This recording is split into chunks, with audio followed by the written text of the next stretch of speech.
The Weather Lounge podcast is brought to you by CrewTracker Software.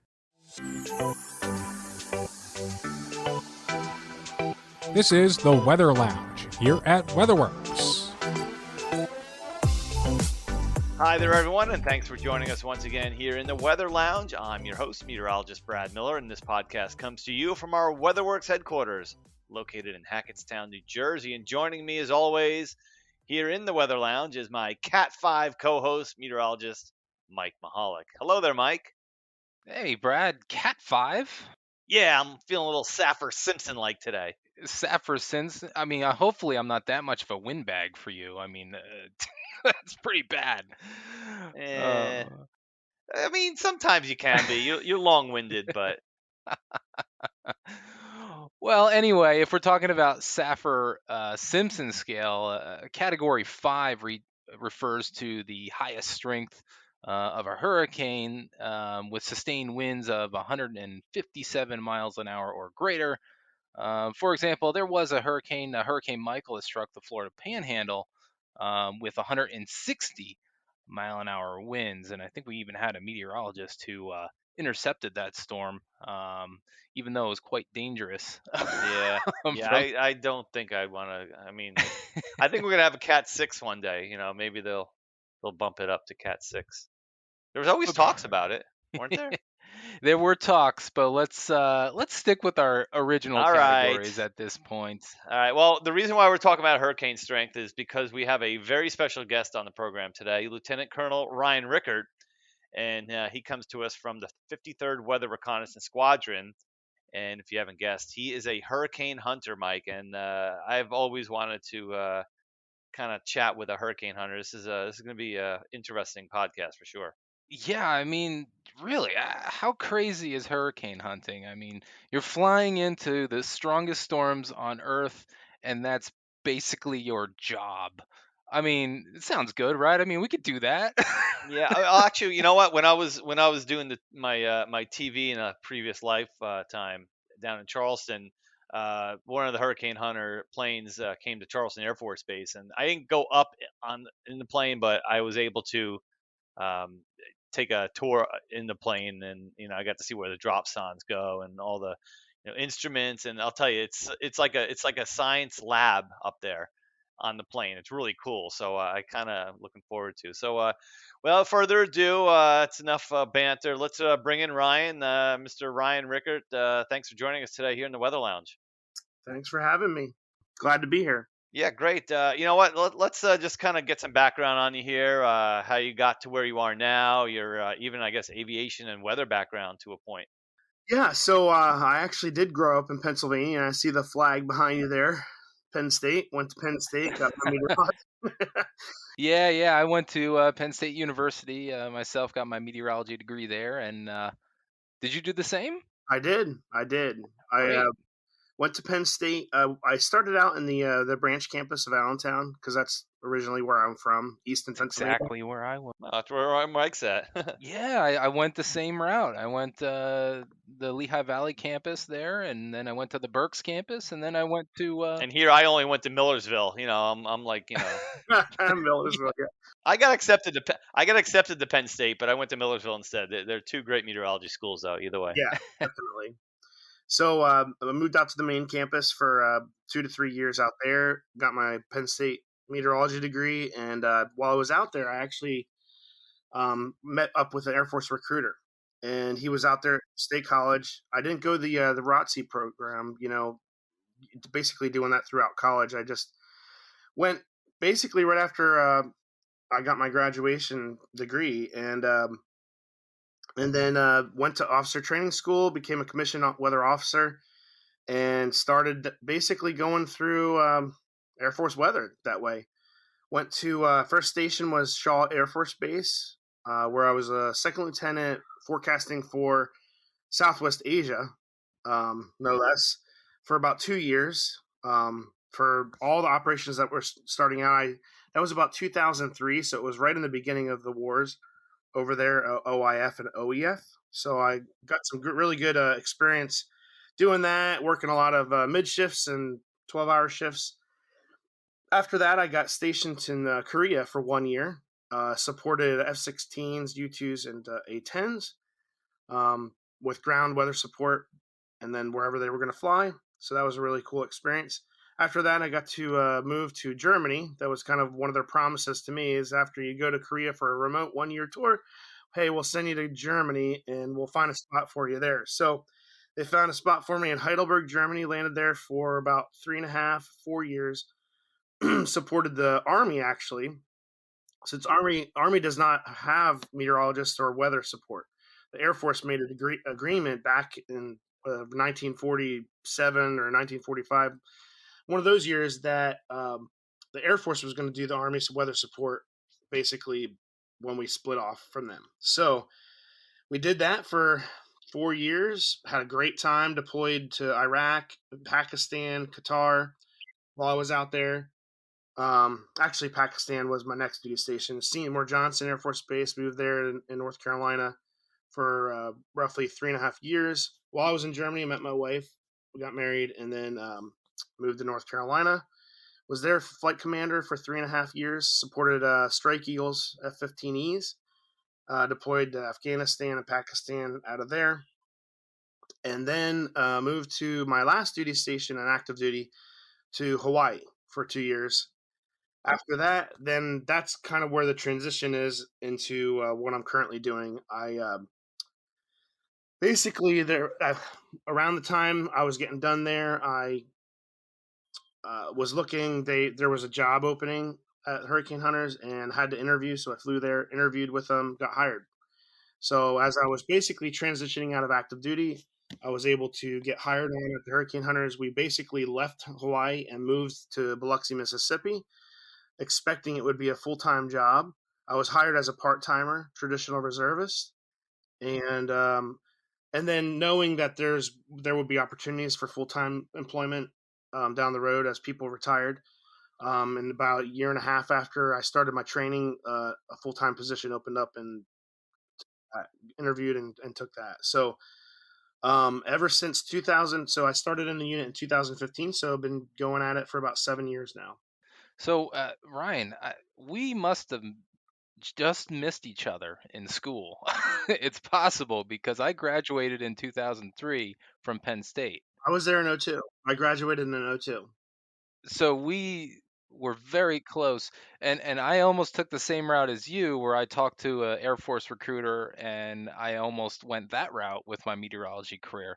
But then I didn't go that way. But it's just funny that we were there around the same times and probably just kind of missed each other a little All bit. the same stuff. Yeah, yeah. I mean, heck, I mean, if I would have went a different way, we might have been flying into hurricanes together. It seems.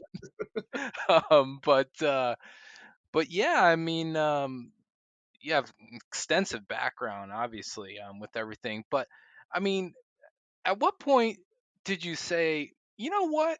Let's fly into some hurricanes. That'll be a cool idea. And you're like, there's, you know what I mean?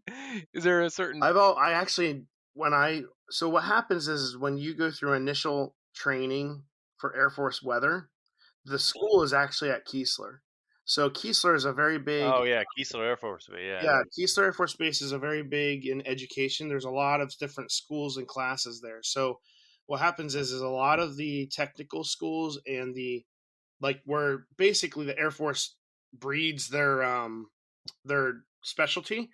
Those courses and those classes are at Keesler. It's an air education training center basically. So the runway, the airfield it's owned by the base, but it's only operated by the reserves. There's no aircraft by active duty there. It's all training. So I was there in 2003 to go through my initial after I graduated officer training school and became a second lieutenant. They send you to this 3-month school down there.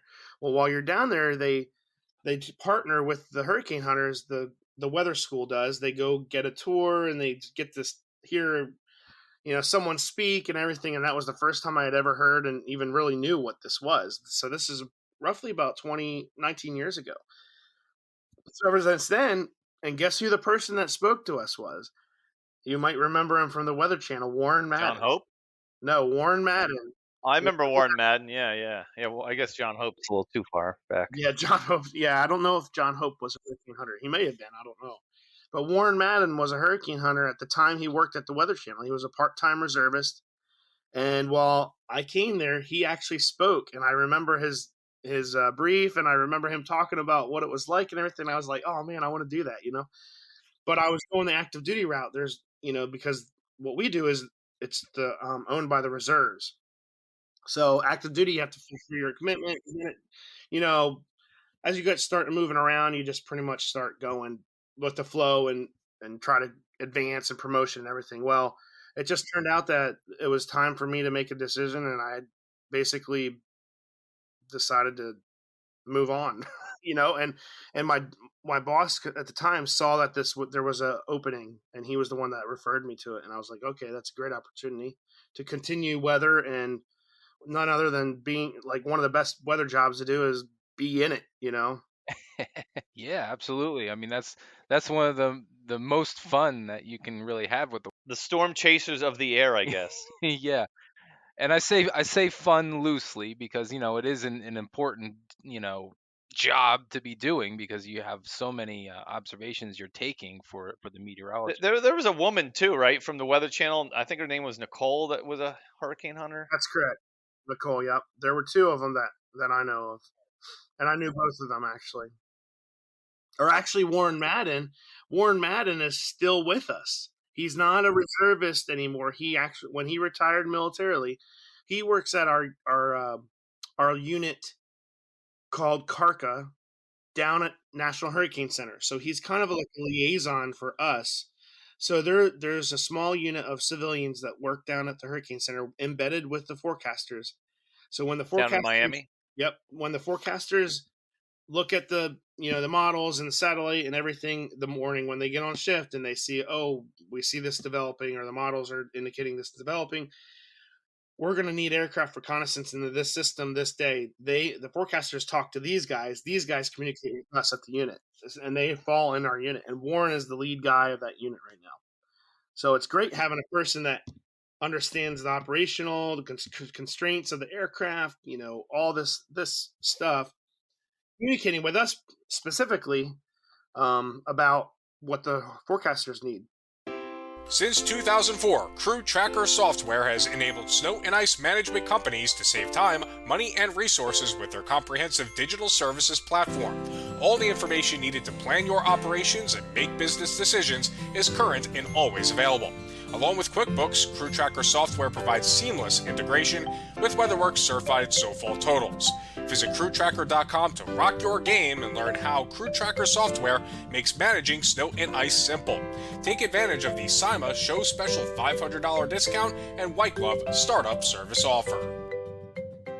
So Ryan, I think you pretty much covered a lot of the next question, which was like the requirements to be a hurricane hunter. And obviously you went and you got your meteorology degree, but is there any other special training that you need to do before you actually get into that plane and you're hunting those hurricanes? Oh yeah, meteorology degree is basically the foundation of being able to do what we do as weather officers. That's one of the prerequisites, basically, and then there's a pretty strict medical physical that you have to go through just to ensure that you don't have anything major wrong with you. Air sickness, things like that.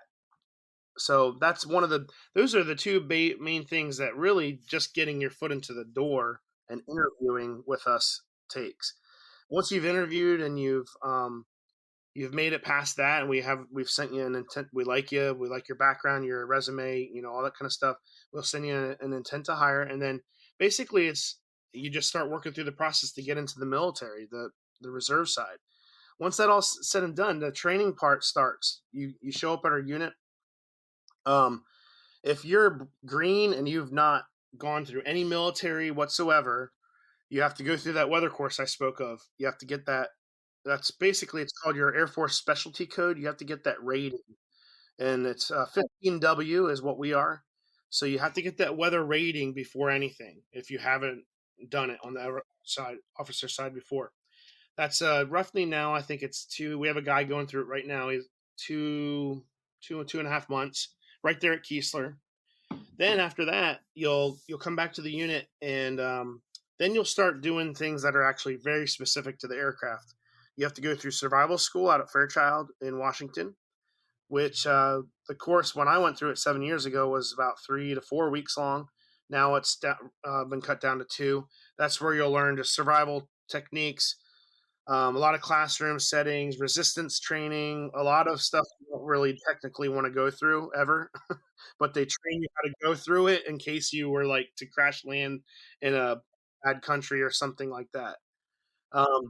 And then you have to go through the altitude chamber, which is basically learning your if you were to start losing oxygen at high altitudes, how your body responds to that. It's called hypoxia. And when your body starts losing oxygen, you basically go hypoxic. And everybody has a different symptoms per se. So that's another thing. You need to learn what you become or how you become when you start that, because that's always a possibility when you're at high altitude flying in an aircraft, if you lose pressurization. So you go through that class. That's only a couple days. Then you're basically ready to start your ground training. So as a weather officer, we have two. Well, we kind of have two and a sub one. One is just undergraduate ARWO training. ARWO stands for Aerial Reconnaissance Weather Officer. That's what we are. It's just a hyped up name to call us a meteorologist in the air, a flight meteorologist. It's about 4 months where you'll go through with our instructors, and you'll go through a workbook. You learn stuff about the aircraft, crew safety, crew resource management, operational risk management, all kinds of stuff, just basically being a crew member. And how it basically lessens the liability of UR, because some of these guys have been flying an aircraft for 30 years, military aircraft. Some of these guys are really experienced. They've been over the desert multiple times, in combat, because some of these guys, a lot of them come from other places too, just like I did. It's kind of like their dream job. Oh, I want to go to the Hurricanes, because when we go to the desert, we don't technically go to the desert. We go to the beaches, the tropics, Hawaii and St. Croix. So it's a different mentality, but a lot of people desire to come here because it's an exhilarating job, and it's good.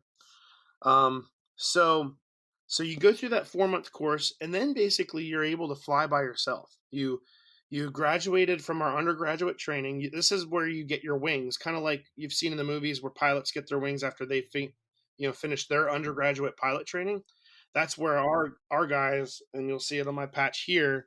You don't see it in the podcast, but you guys can see we get our wings, and that's where you're qualified to fly in the aircraft by yourself for just normal missions, just training missions, whatever. Then after that comes the we'll give you some more orders to kind of span your time from becoming an undergraduate to moving on and advancing to the National Hurricane Operations Plan, your NHOP training, because that's all based on timing, right? We don't fly stuff typically outside of June to November, so it's all really what time of the year it is. But that's really where you become mission qualified. You have to spend 5 months during the summer going through storms with instructors, flying them, learning the different techniques, the trade. How do you do what we do? Fixing storms, all that kind of stuff. So once you've gone through that training, then you have an evaluation by an evaluator. You're basically good to go and fly in any tropical mission. Now, we did break out I don't know if you all know this, but we've started to fly a lot more winter storms, and during the winter season. So we've been flying like nor'easters, ones that like a Gulf low that might track up the East Coast. They'll have us start flying out in the Gulf before, then maybe up the East Coast. But those are, they're not that often that they happen, and the northeast is getting nor'easters like every week. So we'll fly those, but it's a handful of those a year, 6, maybe half dozen at the most. But we started flying West Coast storms that impact the West, which have a huge impact to them, obviously, because of water. It's all about water, lack of water or amount, a lot of water. So we've been flying those a lot the last, we've been in this program. They're called atmospheric rivers, but we've been doing this since 2016. I was on the first rotation for that. We skipped a year, and then it became operational 3 years ago. So we are tasked through. So that's another thing we kind of talked a little bit about. It may have not been on the broadcast yet, but the tasking. NSEP tasks us for that side of things. NSEP is the tasking agency for the winter side. NAC is the tasking agency for the tropical side. So sometimes you even go up and like sample the atmosphere, don't you? I mean, I know when there's like a Yes, those missions are all that. They're all we fly as high as we possibly can in the C-130, and then we do dropsons along a customized track in the West. Currently in the Gulf and the Atlantic, they're already canned tracks, but we're working to change that next year or the next following years to actually customize it based on where the sensitivities are in the models. right, yeah, it gets into the different suites and the models and 12Z, 0Z, what have you. That's Yeah, pretty you cool. look at the different models. No, we're not doing that. We're really the observers in the sky. Forecasters are really doing that. They're the ones that are looking at, hey, the GFS is showing high sensitivity of this run is here. We want dropsons here, and so well, that's what we do in the West. We've been doing that for 5 years. They customize the track based on where the atmospheric river is. That's our main target, and then the different things that are actually affecting the atmospheric river, frontal waves, PV strips, all these other things that the forecasters are looking at, and then they draw tracks, and then tell us the spacing of the dropsons along that track and where they want us to start and stop, and then we go and execute it. So it's very tailored. Those are very tailored, based on what the models are telling them that where they're the weakest. So you mentioned dropsons a few times, and a lot of our listeners might not know what exactly you're talking about. So can you kind of go through what that dropson is doing for you and what kind of information it's gathering? Yeah, so a dropson is basically it's a weather balloon, but dropped from the aircraft down to the surface of the ocean. It records the same amount of same data. It's reported in temp drop code, which upper air soundings people would be very familiar with the same code. But it's from your aircraft down to the surface. So we launch it out of a dropson tube. Has a little stabilizing chute on it just to kind of keep it upright the proper way as it falls to the surface, and then it basically falls wherever the atmosphere takes it and falls down to the ocean. Once it hits the ocean, it has a circuit. It terminates, and then it's being how do I say this? It is being the data is being radio frequency. So it has a GPS sensor within it to know where it's at, but it's be transmitted through radio frequency channels. So that's how the dropson operator, our load master, is receiving the data on his computer screen.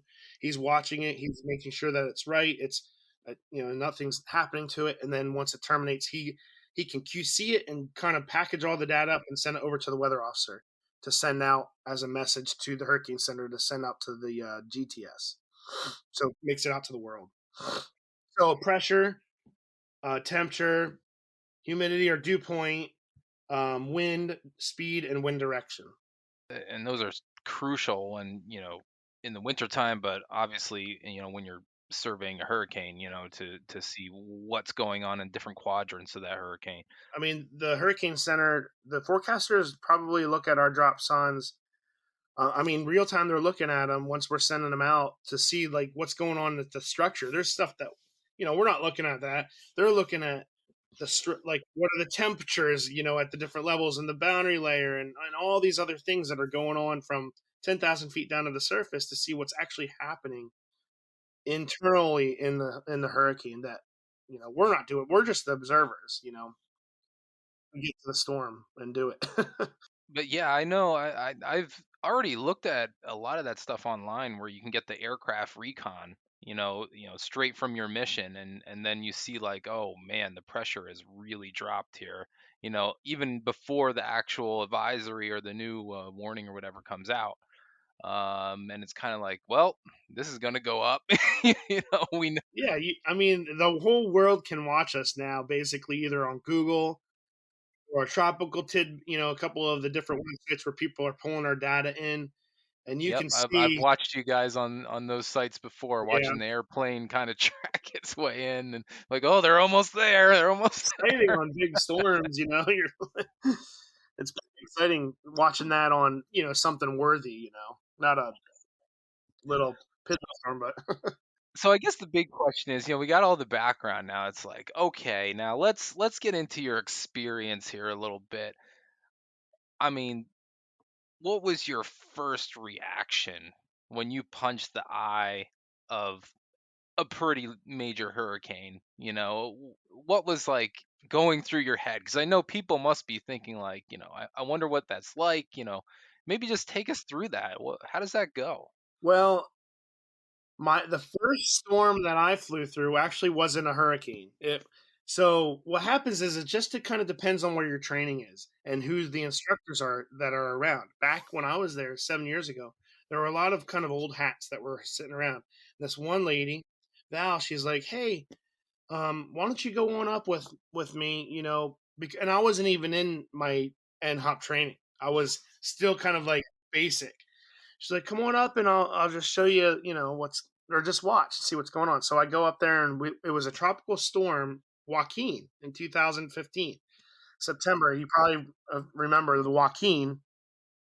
That was actually when the one that the El Faro went down in Joaquin, and I believe killed 33 people or something around there. That uh, cargo ship, or I think it was, yeah, something like that. So it was down by the Bahamas. Well, anyways, um, we go out as a tropical storm, and I'm not going to discredit Hurricane Center because these are tough. It's a tough job trying to tell us where to go because they're basically giving us coordinates to go. So we're going, and we're not going. We're going where they told us to go, and it is nowhere near that because it's a developing storm. We ended up the coordinates ended up where we actually fixed the center of the storm. It ended up being like 30 or 40 miles away. And this lady Val, she's like, "See, that's the purpose of aircraft recon, and why it's so important is because even satellite imagery is misleading a lot of times. Like you might say the center's here, yeah, for a Cat 5, okay, yeah, it's obviously it's somewhere right there in the donut, but um, tropical storms and these formative states, it's very important to know where that initial, location is because that's what the models are being initialized off of. So aircraft recon up into the, going up into the hurricane stage is very important because the models don't necessarily know exactly where that center is. So we go out there and I'm like, oh, it wasn't that bad. We're flying at, I think, 5,000 feet. Oh my, it's way over here. Oh, okay, that's cool. So then she's like, why don't you get on the next mission? Well, the next mission had already gone up to a Cat 4 Joaquin. It was a Cat 4 Joaquin, and this was the mission that the El Faro went down. And we are flying out there. We ended up doing 5 fixes, and I was just sitting in the seat behind the guy that was in the seat, and it actually wasn't that bad. I was like, "Oh, this isn't that bad." Sometimes like if they're stable and they're not really fluctuating in strength, the eye walls can be kind of I don't know how to put it, just mundane. I mean, not like This is not the what I expected at all. this was my first one, so there's many stories after that. But this, I was just like, huh, this isn't that bad. It was, there was definitely some turbulence, probably moderate turbulence. Um, I mean, and it's hard to say what it was now because I've been through so much. But there was definitely bumps and turbulence. But once you get in, it's just calm, and you're driving around in the eye, and you're fixing the center.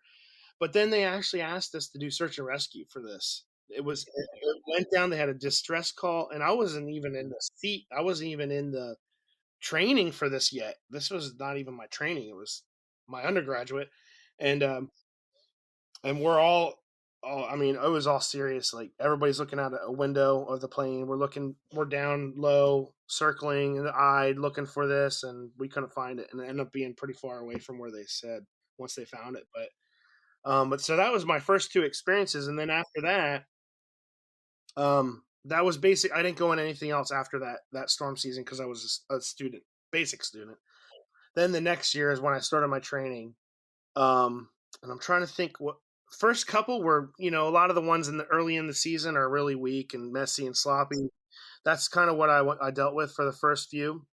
Then that was an El Nino year, I remember, and we went out to Hawaii for I think it was ironically it was Darby, I believe.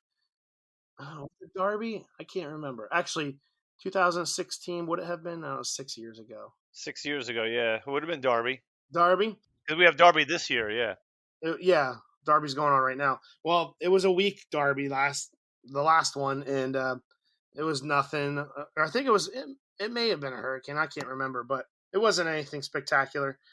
And then we came home, and then we went back out, and that's when I flew.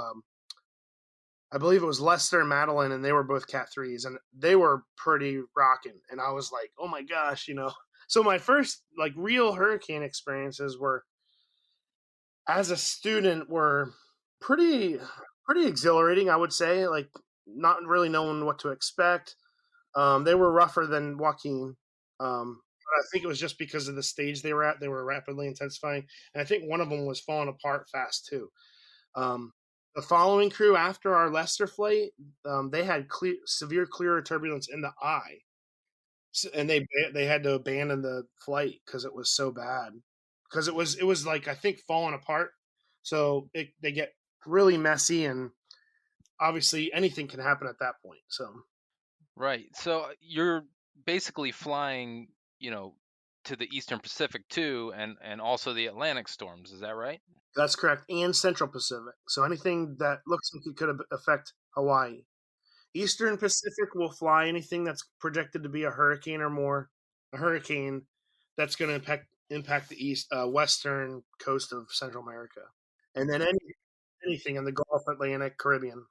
I'm just trying to think of some of the strongest storms in the recent years, and I think there was one in the Eastern Pacific, Patricia. Did you fly into Patricia?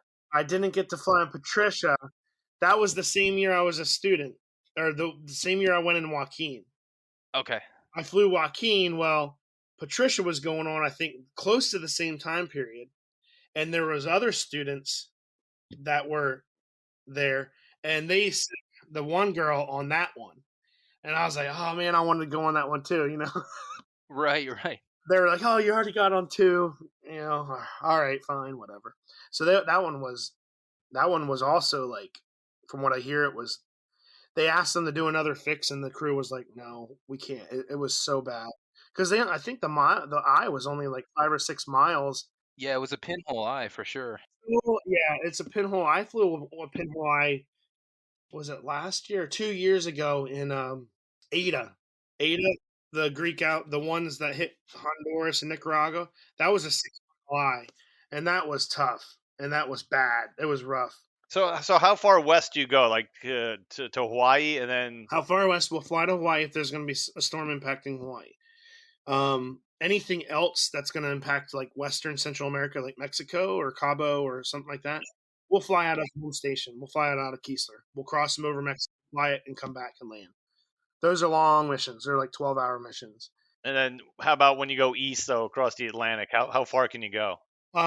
We'll fly it up. I think the NHOP says 52.5 degrees longitude, which is east of the Lesser Antilles. So in order for us to reach that, we'll deploy to St. Croix, and then we'll launch out of there.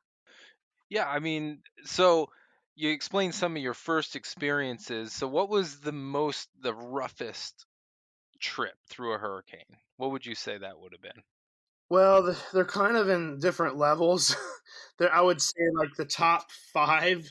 It's kind of hard because there are different situations that have occurred, but I would say like I flew Matthew. We upgraded that one to a 5. That night flight, that was really bad because it was not a very symmetric eye. It was And it very was strengthening rapidly too. Yeah, It was well, coming into it the was rapid. coast, and Yeah, it went up to a Cat 5. We upgraded it to a 5 my flight. Then we upgraded Irma to a 5 on my flight as well. So that was a very rough one too, because we were around I think that one was east of Barbuda, I believe. The northern Lesser Antilles, and then it kind of went through them, and then went north of Puerto Rico in that area, and that was rough. The eye walls were rough on that one. But I will say, like, I flew in Agatha this year, the one off the East Pac, and the turbulence in that was it was ridiculous. The plane was the we really didn't have any control of the plane. It was so bad, and it was for a prolonged period of time too, like 15 to 20 minutes. We were trying to get out of it. We couldn't get out of it because that one was rapidly intensifying too. And it was a really small eye, but it was kind of getting like wound up. So it really wasn't, it was forming as we were flying through it. So there really wasn't much of an eye. And it was, the plane it was bad. yeah, so just running into those spiral bands and those hot towers and stuff around there There's ones that are just like really winding up because there's really not much of a organized eye at the time. Those East Pac ones are rough because a lot of times they get mountain wave turbulence off of the western coast, and they have 10,000-foot mountains there. So I don't like flying those. Last year I flew 2 of them, and the one was not bad, but the other one was really bad. It was Nora. That one was awful, and it was only like a Cat 1 75-mile-per-hour storm. But we were right up on the coast. We fixed that storm 5 miles from the coast, and then it went inland, and we were basically driving along the coast with, 80 or 100-mile-per-hour winds coming over this 10,000-foot mountains. Yeah, that wasn't fun. That was like 30 minutes of moderate to severe turbulence, and we were trying to get out of it. It was awful. How many are in a typical crew when you go on the? Is there a difference for long flights versus shorter flights, or? Well, kind of. The basic crew is 5: 2 pilots, a navigator, a loadmaster, and a weather officer. So that's what the basic crew complement has to be in order to do a mission like this.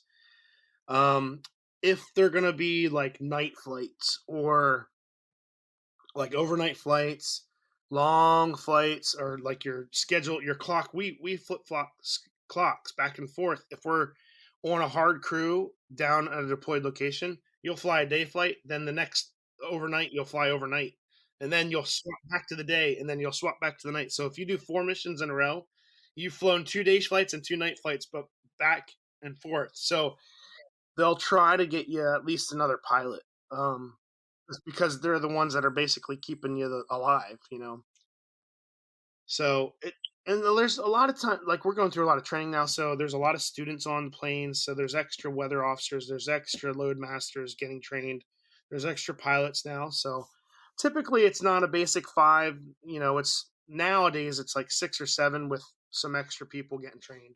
And that's the end of part 1 of our episode. Part 2 will be airing next week, so make sure that if you're not already subscribed to the Weather Lounge, you do so after this episode ends, and of course, have your notifications turned on so you don't miss out when the next one airs. And as always, thanks for listening, and we'll see you here in the next one.